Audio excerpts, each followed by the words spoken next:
Manasa abhyuda nasha. When the mind becomes active, we are destroyed, suffer.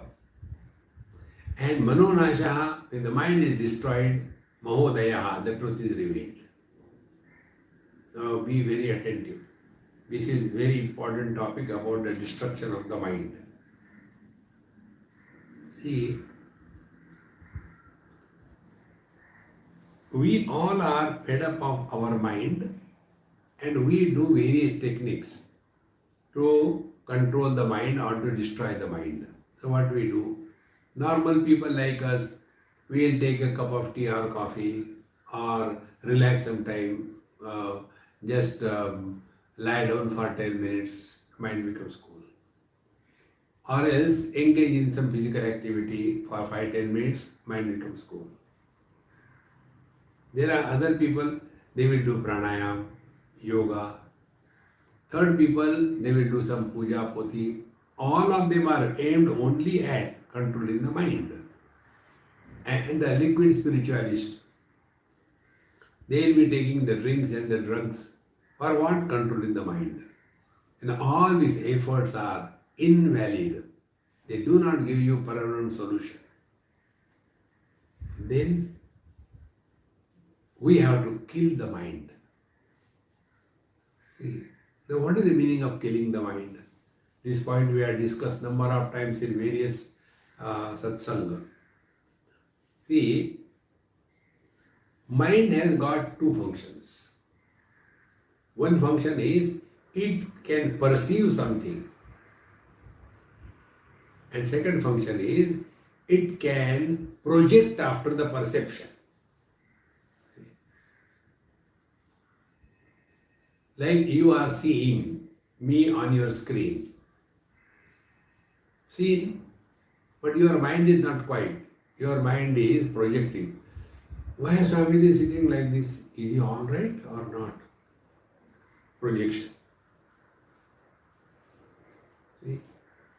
Killing the mind is halt, stop. This habit of projections after perception. See? And be attentive. Projection by the mind is in terms of speech. So either we talk to ourselves as a projection or we talk to others. When we talk to ourselves as a projection on any issue, it is called a Madhyama Vani. When we talk to others on any issue, it is called as a Vaikhari Vani. Vaikhari Vani, when we use too much, we give a status of reality to the waking world and body identification.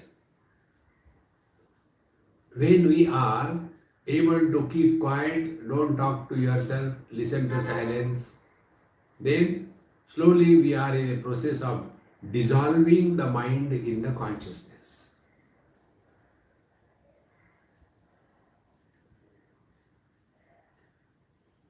And therefore our mantra, Dekho, Suno, Bolo Mat, is Bolo Mat, don't talk, don't respond, don't react, is killing the mind. Manonash. Now how the mind is kept alive? Because of too much involvement. Like two elderly people are talking and an uncontrolled child. You'll come in between and start telling. Nobody asked you, is it not? Keep quiet. But then our Indian parents, they appreciate. See how intelligent my child is. Knows everything. But you are destroying that child, you don't understand. See, friends. So, Mano Nashaha Mahodayaha. We have to kill this mind. Constant reactions on every small little thing. Therefore, while we are living in the day-to-day life, the simple technique is Dekho, Suno, Bolo Mat. Now if you have to practice the Dekho, Suno, Bolo Mat, stop, forwarding your WhatsApps to anybody. The body is in the prana is not in the body. Because in the external air and internal air, if you close, life is not possible. So what is life? Life is both inside as well as outside. Therefore, the body is in the prana. Prana is not in the body, or it is not limited by the body. It is here the yogis go wrong. Because they say, when the prana goes away, the person dies, therefore prana is the Atma. Upanishad says, na pranena na apanena martyo jivati kaschana itarena tu jivanti yasmin eto upashrito. We are not alive because of breathing or the pranayama. We are alive, therefore breathing is going on. This change in our perception. See?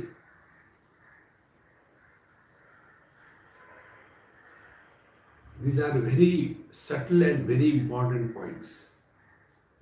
So, yatha sarvagata saukshmat akashaha na upalakshate. The space being subtle and the subtlest, we are not even aware of the space. See?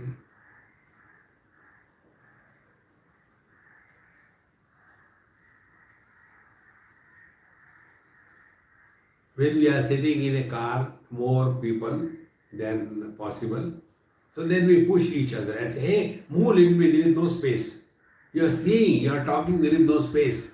But you are not experiencing space. What you are experiencing is the congestion of the people in the car, not the space. See, friends, and everything is in the space. The earth, the fire, the water, the air, that is in the space. And therefore, the space is supporting everything, but doesn't get influenced by anything. Now, this is the way to destroy or to kill the mind. Mind is experiencing everything, relativity, but not getting influenced by relativity. How? When we come to know that the body is in the mind is not in the body. When we take this form of approach, the body is in the mind. So what is the mind? Mind is formless, shapeless. Body is with shape and with the form. Now how can the formless, shapeless mind remain inside the body? Now start working on it. This is called contemplation, not a mechanical one. See, every day a new approach to the reality should be discovered. See?